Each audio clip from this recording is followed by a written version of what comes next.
إيه معنى كلمة الحرية المالية أو financial freedom؟ مايك تايسون اللي كان الأسطورة في الملاكمة اللي كان معاه 400 مليون دولار تقريبا، وكان بيجيب العربيات وهوب وقعت. وقع لأنه هو اتثقف على ثقافة الاستهلاك. صحيح. أنا الفلوس جت هصرف، الفلوس جت هصرف. قابل بتاعه محمد صلاح اللي عمله في الريل استيت، إن هو عارف إن في لحظة هيبطل، فبالتالي الفلوس دي هيصرف على نفسه. الأعباء اللي بتيجي عليه ومع المسؤوليات إن هو يعرف يفهم سيكولوجية المال. أكتر من 80% من الفائزين في اليانصيب أو اللوتري في أمريكا بيرجعوا فقراء تاني وبروك، بيقول لك goes back to being broke أو بيرجع فقير تاني. عايز اقول ان الشيفت كارير ده كان سببه ان انت بتدور على ذاتك، ودي النصيحه اللي معظم الشباب بيدور فيها على نفسه. هي مش بس ان انت تستثمر في الفلوس اللي معاك، انك ازاي تلاقي نفسك في الفلوس اللي انت بتصرفها قيمه وفايده مضافه عليك بغض النظر. ده مش براند جديد، ده عالم مختلف. المستحيل بقى ملوش مكان والمستقبل ملوش حدود، لأنك تستحق الأفضل.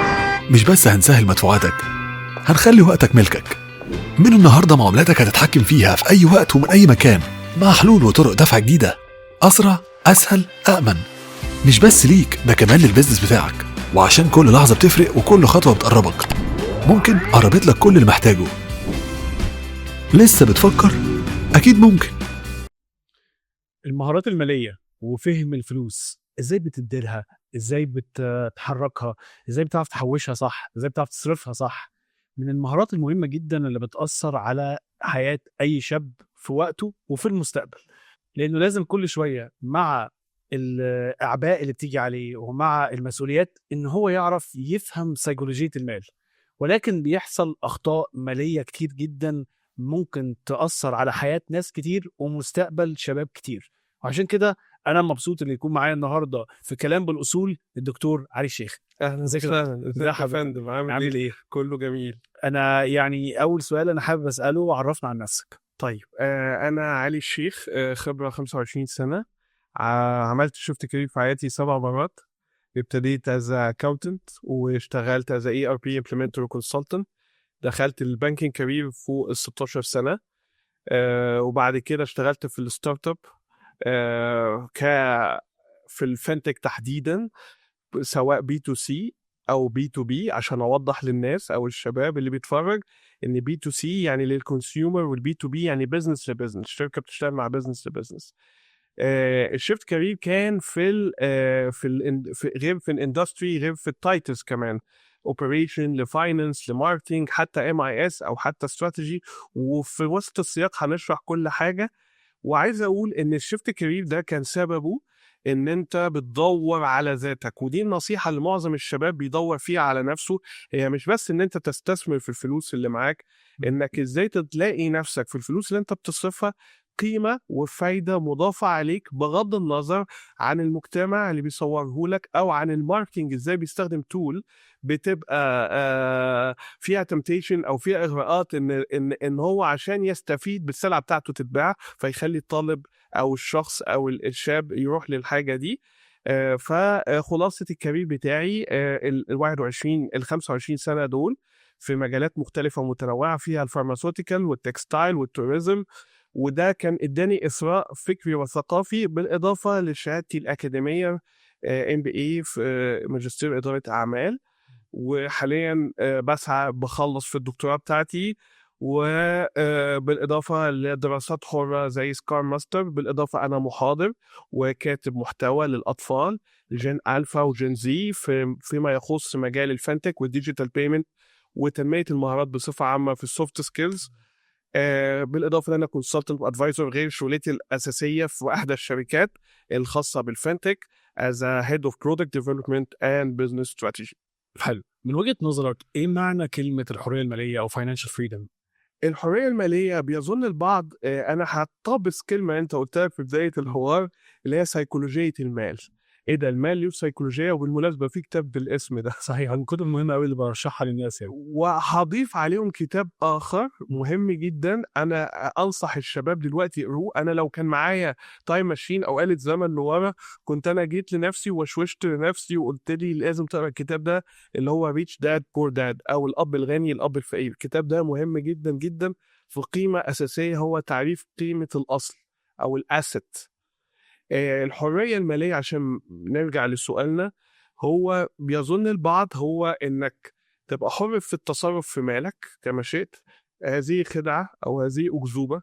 أنت مش حر حضرتك، لأنك أنت لما هتتصرف في مالك بالطريقة اللي فيها ما فيهاش حكمة أو بنسميها طريقة رشيدة، هيحصل إن الموارد بتاعتك هتنفد، فهتضطر غصب عنك ترجع إزاي تستخدم المال بشكل يعطيك حرية في التصرف فيما بعد في المستقبل.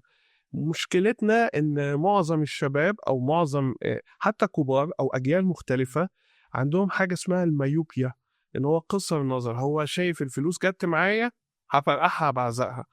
معلش، كنا بنحكي قبل ما نخش في الحكاية قصة إسماعيل ياسين والفانوس السحري. أنا بعيد الاتفرج على الفيلم، كنت بعيد بتفرج على الفيلم ده أنا وابني، بنعيده ونشوفه مع بعض. لاحظ حاجة، لما جاله العفريت وقال له شبيك لبيك اطلب اللي انت عايزه، أول حاجة طلبها إيه؟ مظهر خارجي عشان يبان حلو قدام الناس. تاني حاجة ياكل. تالت حاجة فلوس كتيرة. فكر استهلاكي بحت. الناس كلها بتفكر بشكل استهلاكي، ازاي ابقى شكلي حلو عشان ابقى ترندي او كاتشي باللغه دلوقتي اللي موجوده، وازاي ابقى بلبي النيدز بتاعتي. وهنا هنبتدي نعرف في وسط الاسئله ايه هو النيد والوانت والديماند وايه الفرق ما بينهم. والحاجه الثالثه ان انا ابقى معايا فلوس، الوسيله عشان اقعد استهلك. مفيش حد بيستثمر حاجه. مفهوم الاستثمار يكاد يكون غائب، مش موجود عند الناس. وازاي اقدر يعني ابني مفهوم الاستثمار او عقليه المستثمر؟ طيب انا ليه بسالك السؤال ده؟ في ناس بيركز قوي على رقم الفلوس. انا لو جالي مليون جنيه، 10 مليون جنيه، 20 مليون جنيه، 30 مليون جنيه، هو مركز على الرقم. بس هو بيقول لي طب انا افهم المهارات ليه؟ انا معيش اصلا فلوس، ما معيش كذا. بس الفكره كلها ان انت ممكن حد ربنا يكرمه بفلوس، واحنا بنشوفها. يعني انا اقول لك حاجه، 80% لو في امريكا اكتر من 80% من الفائزين في اليانصيب او اللوتري في امريكا بيرجعوا فقراء تاني وبروك. بيقول لك goes back to being broke، او بيرجع فقير تاني، مع انه بياخد ملايين الدولارات. يعني هنتكلم نوتريا من 20 مليون دولار الى 150 200 300 مليون دولار. 80 او اكتر من 80% من الفائزين باليانصيب او اللوتري بيرجعوا فقراء تاني. مع ليه؟ ولو ان هو ما عندوش من فهم المال والعقليه الماليه، وان ازاي يدير فلوس وازاي يحافظ عليها وازاي يحوشها صح وازاي يستثمرها صح. فايه اللي بيحصل؟ بيقعد يشتري 5 عربيات وبيت هنا وبيت هنا ويجيب لاصحابه، مره واحده اكتشف ان هو معاش فلوس. مش بس صرفها، هو كمان انت مش مشكله تشتري بيت كبير، مشكله تمينتينت او تحافظ عليها او تصينه. فهو مش عارف يدير المال ده. وممكن حد ربنا كرمه بمبلغ اصغر منه بكتير قوي، مثلا 100,000 دولار مثلا، عرف لانه عنده العقليه الاداره الماليه كويسه، عرف ينمي الفلوس دي على السنين، وصل للي وصل الراجل ده. 100% كلام مظبوط جدا. انا عايز احكي لك قصه انا عشتها. ابويا والدي كان يعرف واحد ملياردير، وفجاه بقى في الحضيض. فلما جه ابويا ساله نفس السؤال تقريبا اللي انت بتساله، قال كلمه حكمه بقت حلقه في وداني، وانا كنت وقتها في سن المراهقه لمعظم الشباب اللي هيتفرجوا علينا. قال لك اوعى تصرف من قرش او فلوس بكره. تاني، اوعى تصرف من فلوس بكره. ايه ده؟ هو في فلوس لبكره؟ ايوه، عندنا الامثال الشعبيه المصريه الجميله بتاعتنا، يوم القرش الابيض ينفع في اليوم الاسود. هضيف قصص تانية. مايك تايسون اللي كان الاسطوره في الملاكمه، اللي كان معاه 400 مليون دولار تقريبا، وكان بيجيب العربيات وهوب وقع لأنه هو اتثقف على ثقافة الاستهلاك. صحيح. أنا الفلوس جت هصرف، الفلوس جت هصرف، الفلوس جت هصرف. رونالدينيو لاعب كرة القدم الشهير اللي كان موهوب. ايوه، دلوقتي هو بقى يعني بقى بانكربت وبقوا يجمعوا له فلوس. ليه؟ لأن هو ما شافش فكرة التوفير وفكرة الاستثمار. لو هنقول الفلوس بتيجي، أنا هنا بقسمها ل3 مستويات. عشان أقسمها ل3 مستويات دي لازم أعرف حاجة اسمها النيد والوانت والديماند. يعني ممكن نقول بالعربي بالأول. أيوة، النيد اللي هي الاحتياجات الأساسية. حلو. اللي هي الأكل والشرب والحاجة اللي هي بتضمن لي كبني آدم أبقى ليا بقاء. حلو. الوانت اللي هو اختياري الاحتياجات دي هلبيها ازاي؟ طب ندي مثال. انا مثلا جعان، خلاص ده نيد، لازم اكل عشان اعيش. طيب الوانت ايه؟ يا سلام بقى على اكله كباب وكفته وسلطات وطحينه، ده اسمه وانت، انا ليا مزاج في ده. طيب الديماند دي يا فندم بتتوفر لما يكون معاك الفلوس اللي انت تحقق الوانت. طيب يبقى البني ادم لما يجي عنده ثقافه الصرف الفلوس، اول حاجه لازم يفهم النيدز بتاعته كويس، والنيدز دي هي البريوريتي بتاعته، بس يصرفها في المعقول اللي يخليه يعيش، ما يجيش على حساب ان هو يعني في بعض الاحيان في مثل عندنا سيء جدا بيقول لك عيشني النهارده وموتني بكره، او احييني النهارده وموتني بكره. طيب لو انت صرفت على كل حاجه انت عايزها كونت، انت في الاخر مش هيبقى معاك فلوس تصرف. لكن لما تفكر ان في جزء بتحوشه وبتعينه عشان يا اما توفره او تستثمره، يعني الفلوس يولد فلوس. وهنا عايز بقى اقتبس من كتاب اللي هو بتاع ريتش داد بور داد اللي احنا قلناه في الاول، بتاع الأب الفقير والأب الغني. الاب الفقير والاب الغني بتاع روبرت تي كيوساكي. بيقول في ناس مفهوم عن الاصل مفهومها غلط، الاسيت، الشيء الذي تملكه. ومش هذكر اسامي، في سيلبرتي هنا في مصر معروف هو بيحب يشو اوف ان هو معاه اصول كتيره وفرحان بيها، وممكن يمر بنفس تجربه تايسون اللي احنا اتكلمنا فيها، يحصل فرق لان هو ما تعودش على ثقافه الاستثمار، اعتمد ان هو ليه دخل من حاجات هو بيعملها از سيلبرتي هي اللي هتضمن له. لكن هل هو يضمن صحته في المستقبل؟ هل يضمن ان الذوق العام هيفضل دايما ثابت؟ لا. بس الشاطر اللي هو يبقى عامل حساب لبكرة ويبتدي يشغل الفلوس. عايز احكي قصة على محمد صلاح بتعجبني جدا، ان الراجل عارف ان هو في يوم من الايام هيبطل كورة. عارف حضرتك، هل تعلم ان محمد صلاح من اكبر المستثمرين او مطورين العقاري في لندن في انجلترا؟ عشان عارف وقت، دي معلومة مش كل الناس تعرفها. وبالمناسبة مرموش لما بيلعب في السيتي هو واخد نفس الاتجاه بتاعه، هو عارف آجلا أو عاجلا مو صالح والشهرة هتخفت. ليه؟ حكم السن واللعبة نفسها. لكن هل هو هيخفت؟ لا، هو كان ذكي، هو أخد جزء من الفلوس اللي بياخدها مش مجرد بيحطها في أودعة أو أوعية ادخارية. وهنا برضه هنشرح للشباب لا تضع البيضة كله في سلة واحدة.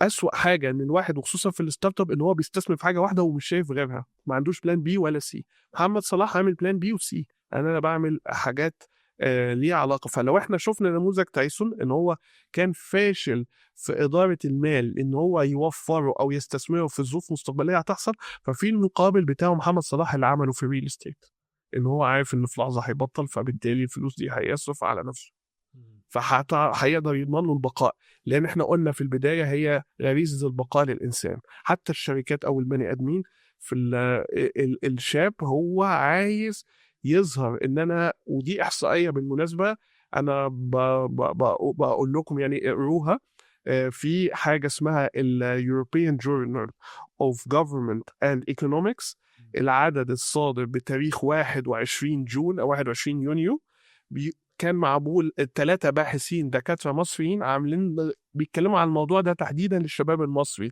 ليه الشباب المصري بيهتم يصرف في الظواهر او الحاجة اللي هي ترندي كاتشي وتبينه ان هو كويس، في حين ان هو في المقابل عارف ان هو بعد كده هيخسر، معهوش فلوس تانية تكمل. ليه؟ لان احنا مجتمع اتربى في السوشيال ميديا وفي حتى الماركتير الشطار ان انا مش مهم امتلك حاجه انا عايزها، مهم هي هتظهرني ازاي. بيلعبوا على الوونت ويخلوا الديماند بتاعك كفلوس تروح للوونت، مش ان انت تسدد الحاجات اللي هي الاساسيه منك كديماند، فبالتالي قيمه الاستثمار والترفيه بتخفت وبتقع.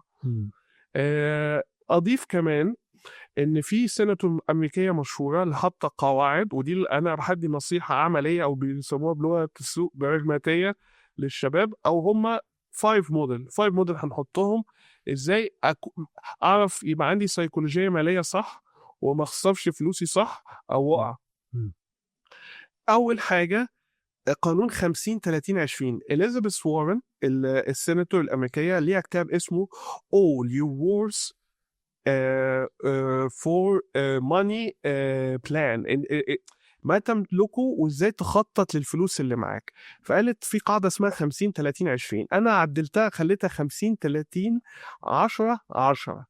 لان ثقافة المجتمع لانه ليه قاعده 50-30-10-10. 10-10. حلو، قول لي بقى ايه هو، وحته حته كده. 50 النيدز، الحاجات الاساسيه، الاحتياجات، مأكل مشرب مسكن، اللي هو كل شيء بتحتاجه عشان تعرف تعيش. بالظبط. حلو، بالظبط بالمعقول. تو سرفايف.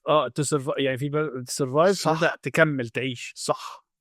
30 الوونتس، الرفاهيات، لان خلي بالك في بعض الاحيان لما الواحد بيحتاج يسمع موسيقى، يشوف فيلم، يغير موده، ده مهم عشان يعرف يسستين، يقدر يكمل ويمشي. 10 توفير و10 استثمار. ايه ده، هو التوفير غير الاستثمار؟ عارف الفرق يا دكتور احمد؟ قول ايه الفرق بين الاستثمار والتوفير. التوفير انت بتدخر فلوس للمستقبل. حلو. ممكن الايقاع العائد عليه بطيء، صحيح، او هو ثابت زي ما هو، زي ما في ناس بتحافظ انها بتستثمر في الذهب لان هو عارفين ان قيمته ثابته. حفظ مال. حفظ مال. حفظ مال. يعني في فرق، في ناس تقول لك استثمار في الذهب، تقول لي لا، هو الذهب الا لو انت راجل بتشتري سبائك بالكيلوهات، بتشتري 10 و20 30 و50 كيلو، بتشتري سبائك، انت بتحفظ قيمه مالك. صح. فده مش استثمار، هو اسمه حفظ مال. بالظبط، او نوع من الادخار، نوع من انواع التوفير او الادخار. بالظبط. اما الاستثمار ان انا اخلي الجنيه يجيب لي فلوس، الجنيه شغله فيجيب لي فلوس. صحيح. عشان كده انا هرجع تاني للجزئيه بتاعت الاصل. ما هو الاصل؟ الاصل هو الشيء الذي حضرتك تمتلكه، مش العربيات ولا الفيلا، لا، الشيء اللي انت بتمتلكه وبيجيب لك فلوس. يعني تفكر بفكره ان الفلوس تشتغل لحسابي، مش انا اللي بشتغل عشان اجيب الفلوس. دي مهمه. يعني ده مثلا بقول للناس في فرق بين ان انت تشتري شقه وتسقعها، صح، فانت بتدخر مالك في القيمه في الاصل ده اللي هو اسمه شقه، فهي بتزيد سعرها شويه، بتقل سعرها شويه على حسب السوق، بس ده اسمه نوع من حفظ قيمه المال. بالظبط. اما ان هي تستثمر فيها، ان هي توضبها وتشطبها وتاجرها لشركات، فبقت الشركه دي بمتلك الاصل، هو بيزيد وينقص وكده، ولكن هو بيجيب فلوس وانا بلم الايجار. بالظبط كده. فده اسمه استثمار. ففي فرق بين الادخار والاستثمار، انا بشرحها بالطريقه السهله اللي ممكن حد يفهمها كشقه. بالظبط. فهي يا اما الفلوس تبقى عندك ثابته راكده، يا اما انت بتشغل عشان تجيب لك فلوس. حلو. يبقى اظن في منتهى عدم الرشاده او عدم الحكمه ان الفلوس كلها اللي تجيلك تنفقها كلها مره واحده. انت دلوقتي ضامن صحتك، هل انت ضامن صحتك بكره؟ هل ضامن ان دخلك هيفضل ثابت؟ احنا مرينا بكام موجه عنيفه في التضخم وفي تغيرات الاسعار، وكان ليها تاثير سلبي ان في ناس ابتدت تعيد ترتيب اولوياتها. ودي النصيحه اللي هقولها للشاب: ازاي تنظم فلوسك. اول حاجه لازم تبقى عارف انت تقسم فلوسك، تشوف تراقب نفسك شهر، وتبتدي تحط في الشهر ده تقسم النيدز وايه الوونتس، ايه الحاجات الاساسيه اللي عندك اللي انت محتاجها، وايه الحاجات اللي انت شايفها رفاهيه، وايه الحاجات اللي انت ممكن تقول دي هوفرها او هدفعها. وارن بافيت اكبر مستثمر، التريليونير العالمي، تاني اغنى رجل في العالم بعد ايلون ماسك، كان ليه مقوله حلوه قوي، بيقول لك المفروض ان انت ما تنفق، ما تبتديش توفر بعد ما تنفق. انت الاول توفر لنفسك فلوس او تخش في الادخار او الاستثمار، واللي يتبقى منه انفقه. تمام. فالفكره كلها انك ازاي pay yourself first. لازم تدفع لنفسك فلوس. لازم زي ما انت هقول كام نصيحه لطيفه جدا. لو في كام واحد فينا اشترى حاجه لقاها بعد كده عشان ليها ديسكاونت والحق السيل وبتاع، وفي الاخر خدها ملهاش ليها جدوى؟ حصل كتير. طيب بعد اذن حضرتك، لو حصل معاك الموقف ده، عاقب نفسك بنفس قيمه الحاجه اللي انت اشتريتها، حطها يا اما في وعاء توفير او استثماري. طب استثمر ازاي؟ ده انا شاب لسه صغير، انا هستثمر فلوسي ازاي؟ انا هحكي تجربه شخصيه. انا واخويا سنه 98 ايام الفي اتش اس، يمكن معظم الاجيال ما يعرفوش شريط الفيديو الفي اتش اس. كنا بنعمل مونتاج فيديو، كان التكلفه بتاعته 15 جنيه وبنبيعه بعد كده ب 100 جنيه. ده نوع من انواع الاستثمار. الاستثمار انت لو عندك قدره او موهبه، بتكتب في حاجه، بتشرح حاجه، تتطور في الاستثمار. مش معنى ان انت تجيب عائد على الاستثمار دلوقتي. انت كورس اللي انت تصرف في نفسك كورس انجلش عشان تقوي فيه نفسك، او تاخد كورس في الاي اي واللي هو اللي طالع في الماشين ليرنينج، ده نوع من انواع الاستثمار. والاستثمار ليه يعني طويل الاجل قصير الأجل. وميد ليفل انفستمنت وشورت تيرم انفستمنت. ودي مهمه قوي ان احنا يعني ايه الفرق بين كل واحد فيهم وازاي اخطط للموضوع ده. طيب القصير المدى اللي هو عايز ربح سريع حالا دلوقتي باقل مخاطر ممكنه. طيب دي هنعملها ازاي؟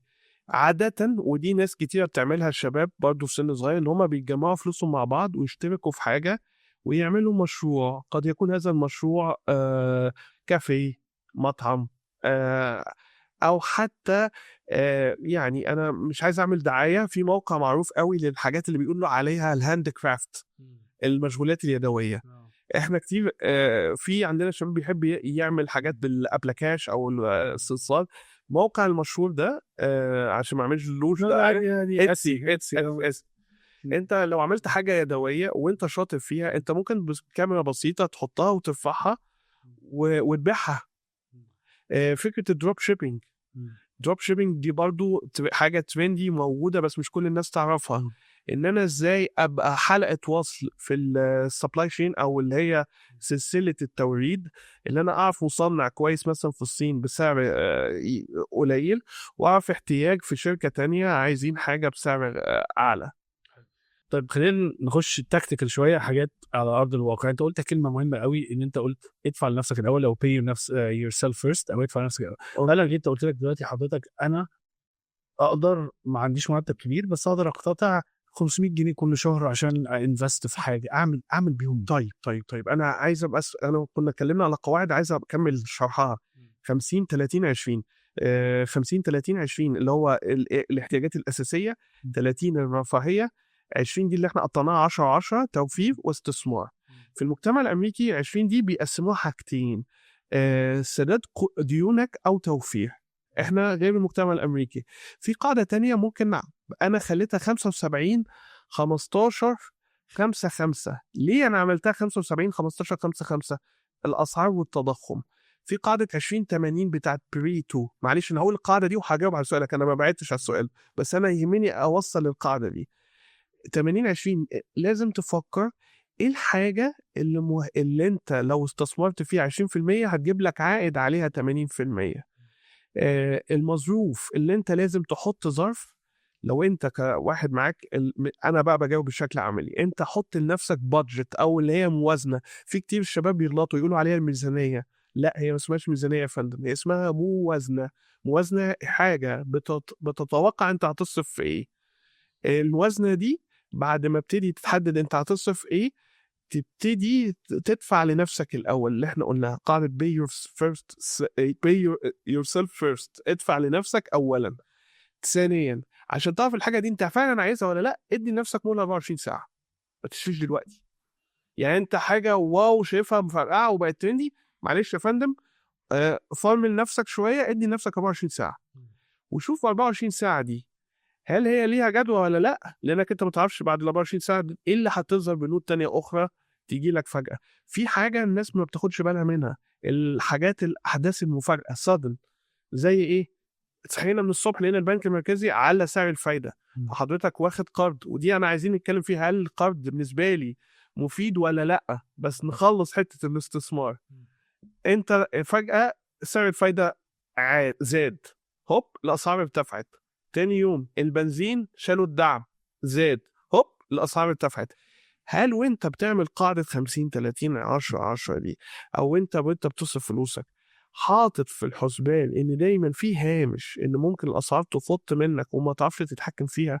انا نصيحه وبناء على خبره، ادي لنفسك هامش من 15 ل 20% ان الاسعار دي زود عليها ساعات حاجات ب 15 وحاجات 20% للطوارئ. ما اسمها ايمرجنسي يعني.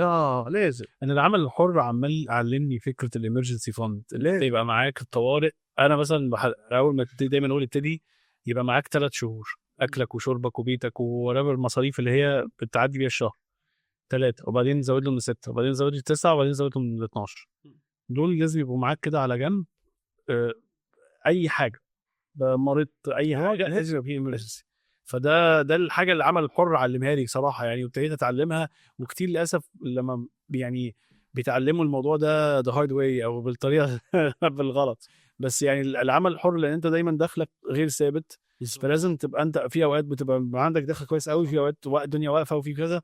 فعلمتني ان انا دايما ابقى عندي الامرجنسي، وحتى بعد ما اشتغلت كموظف او عندي بيزنس برضه فضلت على نفس المنوال ده. ده مهم جدا. الحته برضه اللي حضرتك اتكلمت فيها مهمه قوي، الموضوع البرسنتج اللي هو ال 50 20 30 و10 10. انا بشوف ان انت مع الوقت كل ما الانكم بتاعك، كل ما دخلك يتطور، كل ما الارقام دي هتتقلب طبعا. يعني هتلاقي في الاخر ان انت 10% بالاحتياجات الخاصه بتاعك، هو 10% هيكفيك وزياده. لو انت يعني مثلا هدفك ان انت تبتدي ب 50 20 10 10 10 او 50 30 10 10 75 15 5 5. هتفضل هدفك ان ال 75 بتاعت السرفايفل، او ان انت بتعرف تعيش. ممكن في الاول هيبقوا 75، هدفك ان انت توصل 70 وبعدين توصل 60 وبعدين توصل 50 كمان حسبت احمد. وتزود والانفستمنت من 10 تبتدي ب5 او 10 وتزودها ل 20. كل ما الانكم بتاعك يزيد كل ما هتلاقي الارقام دي بتتغير. فمثلا يعني هو في حته مهمه اللي احنا اتكلمنا فيها قبل كده في بوست او في بودكاست، فقال لك لا ده انا 50 ده كتير، ده بتشيل. هو الهدف ان انت كل ما الانكم بتاعك او دخلك قليل، كل ما الفئه الاولانيه اللي هي بتاعت ان انت تعرف تعيش هتلاقي رقم كبير، فممكن تبقى 80%، وبعدين الهدف ان انت توصلها تبقى 70 75 65 60 50 لغايه ما الانكم بتاعك يزيد، ممكن توصل ل 10%، وتلاقي الانفستمنت اللي هي ابتدت ب 5% تبقى 10 15 20 30. الهدف ان انت تعكس دول مع بعض مع الوقت. 100% كلام مظبوط، 100% كلام مظبوط جدا. حلو. طيب خلينا نرجع لسؤالنا اللي احنا سالناه. لو انا شاب انكم بتاعي مش كبير بس اقدر اقتطع 500 جنيه كل شهر، طيب اول حاجه انا كشاب هعمل ايه؟ اول حاجه لازم اشوف مصروفاتي واحتياجاتي الاساسيه دي، 1 اسجلها. 2 بعد ما اسجلها ابتدي افرزها، اشوف مين الاحتياجات الاساسيه، اشوف الحاجات الرفاهيه، ايه الحاجات اللي ممكن اوفرها او استثمر فيها. 3 ابتدي احط بقى القواعد اللي احنا قلناها من شويه، اللي هي 50 30 20. ما انا عرفت مين احتياجاتي، فهبتدي اقسم ده. 5 لازم كل شويه اراجع دخلي. طب انا عرفت الحاجات دي، وطلعت في الاخر ان الجزء بتاع الانفستمنت او اللي هو بره التفاصيل بقى 500 جنيه. ايه اللي ممكن اعمله كل شهر مثلا؟ طيب انا طيب حلو قوي السؤال ده. في عندي كذا طريقه. اول حاجه ممكن ابتدي اغامر لأن حاجه انا بحبها وعارف ان انا شاطر فيها، زي المشغولات اليدويه اللي احنا قلناها، او انا حد بعرف حد شاطر في حاجه وعنده فكره، طب تعالى نعملها مع بعض، او اشتريها في ذهب، او استثمرها في بورصه. دلوقتي بقى في موبايلات في الاب، حضرتك مش محتاج زي زمان كنا بنتعب عشان نطلع محفظه ويعملوا عنك استعلام وتبتدي تستثمر في البورصه المصريه. نصيحه: لا تضع البيض كله في سله واحده، وفق، جرب هنا وهنا وهنا. هتقولي طب انا ممكن اخسر وحاجه ما اكسبهاش وما تجيبليش العائد اللي انا مرجو منه. ما احنا هنرجع تاني للنقطه، انت عايز تعمل استثمار قصير المدى ولا طويل المدى ولا متوسط المدى؟ بالاضافه قاعده ذهبيه دايما والدي كان يقولها لي وانا صغير، بيقول لي: ما ضاع من مالك ووقتك الا ما علمك. تمام؟ يعني اي وقت وفلوس ضاعت منك وانت ندمان عليها قوي انها ضاعت وخساره راحت، لا بس علمتك. هي كان ثمنها غالي شويه بس انت اتعلمت بيها. هي كان ممكن تبقى خساره فادحه. هتقولي طب وانا لازم اخسر خسائر فادحه عشان اتعلم؟ لا، اللي يفرق شاب عن شاب هي الدراسه يا فندم، ان انت تقرا وتستقرأ الدنيا فيها ايه. مش كل الناس، وعشان كده دي مشكلتنا في الدراسه اللي انا حكيت عليها من شويه، ان كله بيمشي ورا ترندي، محدش عنده ان هو يتعب ويقرا. فانا نصيحتي قبل ما تستثمر اقرا كويس، شوف الحاجه اللي انت ممكن تبقى شاطر فيها وحاجتين تانيين او 3، وابتدي وزع الفلوس عليهم بدرجه الجداره في اداره المال فيهم. حلو. طب من وجهه نظرك ايه اكبر الاخطاء الماليه اللي بيقع فيها الشباب؟ ان هو بيصرف وما بيعملش حساب لبكره. عايز هنا استشهد بآية قرآنية ربنا سبحانه وتعالى بيقوله في كتابه الحق، بيقول: ولا تجعل يدك مغلولة إلى عنقك ولا تبسطها كل البسط فتقعد ملوما محصورا. وعند الإخوة المسيحيين في آية في الكتاب المقدس سفر الأمثال إصحاح 21 آية 20 بيقول إيه؟ مشتهى الكنز والزيت، مشتهى الكنز يعني الحاجات القيمة اللي عندك، والزيت في بيت الحكيم، أما الجاهل فينفقها، أو في ترجمة تانية فيتلفها. الآيتين دول باختلاف الأيديولوجي أو حتى الفكر بتاع وارن بافيت أو أي فكر، كلهم بيعززوا قيمة إن التوفير. أنت لو ما عرفتش تستفيد بالنعمة اللي معاك هتكون كالجاهل، أو هتكون الراجل اللي تعبان اللي خنق نفسه عشان هو استمتع بحاجة هو عايز بوونت. احنا هنا بنتكلم عن حاجة هو عايز يستمتع بيها، مش احتياج أساسي. خلي بالك، اللي بياكل كباب وكفتة واللي بياكل عيش وملح بعد ما بيخلصوا أكلهم الاتنين بيشبعوا. فهي الشطارة انت ازاي توفر الفلوس دي عشان تستفيد بيها لبكرة. طيب ايه اول عاده ماليه تنصحني ابتدي بيها؟ طيب أول حاجة ترتب أولوياتك واحتياجاتك. الأب الغني والأب الفقير، أنا هرجع هنا أسترشد بيه حاجة، إن هو ابتدي اسأل نفسك، هل الحاجة اللي أنا شاريها دي ليها قيمة عندي؟ طب هل الحاجة اللي أنا شاريها دي ممكن تجيب لي فلوس؟ هحكي حكاية. من حوالي سنة تقريبا، لما اكتشفت فيا موهبة كتابة المحتوى، وكان وقتها كنت شغال في شركة ما مش هقول اسمها يعني، ولقيت ان في لما بستخدم كتابة المحتوى دي ما عنديش امكانيات جهاز بيطلع لي جرافيك او شكل حلو، فاضطريت اخد قرض. واحنا ما اتكلمناش على القرض بالمناسبه، واحكي امتى القرض مفيد او مش مفيد، وايه النصايح الثلاثه الذهبيه لما تيجي حضرتك تاخد قرض، وهنضيف عليهم حاجه رابعه. لقيت ان انا لو دفعت اشتريت جهاز وقتها كان رقم كان داخل على 80,000 جنيه، بس انا شايف الشغل اللي هيجي ورا الجهاز ده في خلال ال5 سنين هيعوضني وهيربحني كمان. فالعاده اللي بقول لحضرتك اول حاجه لازم تغيرها، عيد طريقه تفكيرك. شوف اسال نفسك سؤال، هل الحاجه دي عايزها؟ عشان كده انا قلت نصيحه، ادي لنفسك مهله يوم، هل فعلا الحاجه دي هتحتاجها ولا لا؟ ارجوك ما تركزش في السوشيال ميديا، وده انا عارفه صعب في الجيل الحالي. في كتير شباب بيضيعوا فلوسهم في العاب زي البابجي والحاجات الموبايل، فبيخلص فلوس، او في اللي للاسف اللي بيخشوا في المراهنات، او في اللي بيخشوا في حاجات تانية. فانت اسال نفسك سؤال، ان انا اتبسطت دلوقتي، هل بعدين انا هكون مبسوط؟ فيبقى لازم اقعد اقرا او اعيد تفكير. مش بقول لك بس اسمع عن الناس اللي هي ابتدت من لا شيء، زي وارن بافيت ده اللي هو قاعد يستثمر في حاجه. واحد زي محمد صلاح، مش بس ان هو استثمر فرصه ان هو بقى لاعب مشهور بيجيب عائد كويس، لا هو ذكي ان هو يستثمر العائد ده بعد كده امتى، عشان عارف ان الحاجه دي مش دايما. فدايما تسال نفسك اول سؤال، ربنا سبحانه وتعالى ما خلقش حاجه تبقى دايما معاك على طول، فخليك دايما عندك حاجه اللي بيسموها التكيف، وان انت تبقى متوقع التغيير اللي يحصل بكره، عشان ما تتصدمش في ارض الواقع انك تلاقي نفسك ملوما محصوره زي ما الايه القرانيه قالت. طب فكره التقسيط، هل تفتكر هي كويسه بالنسبه لي ولا شيء مضر؟ على حسب الاستخدام. عارفه محاول لحضرتك النار، تقول لي دي مفيده ولا مؤذيه؟ هقول لك والله لو حضرتك طبخت بيها واتدفيت بيها في الشتاء دي مفيده جدا، لكن هتلعب بيها وتقرب بيها وهتحرقك وتحرق اللي حواليك، دي مضره جدا.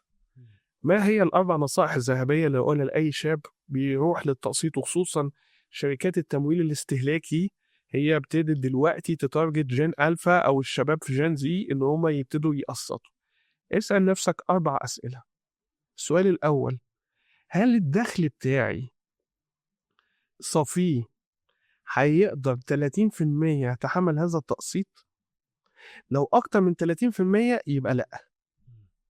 ليه أنا قلت 30%؟ نفتكر قاعدة 50-30-20 اللي هي الوونت، الرفاهيات. تمام؟ دي أول حاجة. تاني حاجة، إياك ثم إياك ثم إياك تصرف تستخدم التقسيط في سلعة هي عمرها الافتراضي هيخلص والتقسيط هيكمل معاك، يبقى أنت كده رميت فلوسك في الهواء. بمعنى إن أنت اشتريت سلعة هي تمامها إنها تعيش معاك عمر افتراضي سنة ونص، واخدها على أقساط 5 سنين. كارثة. تالت حاجة إنك لازم تسأل نفسك الحاجة اللي أنا شاريها دي فعلا نيد أساسية عشان أعرف أعيش عليها، ولا هي حاجة هتديني استثمار لأنا لو أنا زي مثال اللابتوب اللي أنا اديته عشان أعمل جرافيك وأكسب منه، هل دي هتضيف لحضرتك إضافة؟ لو الإجابة لأ هي مش أساسية ولا هتعرف تستثمر منها، يبقى بلاش منها. رابع حاجة ومهمة جدا جدا، حاجة بيسموها الستريس تيست. يعني ايه ستريس تيست؟ هل حضرتك ضامن القوة الشرائية للجنيه دلوقتي وانت بتاخد القسط هتفضل زي ما هو؟ هل حضرتك ضامن ان البنك المركزي مش هيعلي سعر الفايدة؟ لازم تحط مارجن للحكاية دي، للطوارئ دي. لو الإجابات كلها عامل حسابي، أنا واخد في 30%، أنا بجيب حاجة هتعيش معايا حتى بعد ما الاقساط تخلص، هي هستثمر فيها أو هي بتلبي نيد مهمة، أقول لك خلاص التقسيط كده بالنسبة لك مهم جدا. حلو. طب انت كنت كلمتني عن موضوع القروض، ازاي اتعامل مع موضوع القرض عامه؟ طيب نفس الفكرة، القرض، هو أنت بتاخد القرض ليه؟ علشان كتير من نسمع، ودي كانت حاجة مضحكة جدا من سنتين، اللي بياخد قرض عشان يجيب كحك العيد. يعني حضرتك بتجيب مش هقول تستثمر، بتستهلك حاجات تجيب لك سكر وضغط وتبوظ صحتك، علشان احنا عندنا عادة بنحبها كمصريين نتباهى بيها، ان احنا يبقى معانا كحك وبيتي فور وما اخشش على الناس وايدي فاضية. القرض هنا بيبقى حاجة سيئة جدا. امتى اخد القرض؟ القرض يا فندم لو انا واحد عندي فكرة مشروع وعايز القرض يزقني علشان اعمل بيزنس، وعارف ان لازم وانا بعمل حاجة، في حاجة اسمها عندي العائد على الاستثمار. لو العائد على الاستثمار بتاعي اكتر من فايدة القرض، لا خد القرض. لو انا باخد القرض ده علشان انا عارف ان انا هقدر اسده، خده على طول. لكن قرض عشان رفاهيات ومظاهر كدابة، انت كده بتفني نفسك او بتؤدي نفسك للتهلكة. دكتور علي، انا حابب اشكرك جدا اللقاء ده، واستفدنا منه، وان شاء الله يكون يعني في لقاءات تانية. ومن الحاجه اللي انا برضو حابب اوجهها لكل المستمعين، انتوا سمعتوا كتير عن الاخطاء في الاداره الماليه او في العادات الماليه. من وجهه نظرك اكتبوا لنا في الكومنتس ايه اكتر غلط انت عملته في اداره مالك، وايه اكتر عاده فادتك ان انت تكون عندك اداره ماليه ناجحه. ونشوفكم في حلقه جديده من بودكاست وتوك كلام بالاصول. شكرا. شكرا. مع السلامه.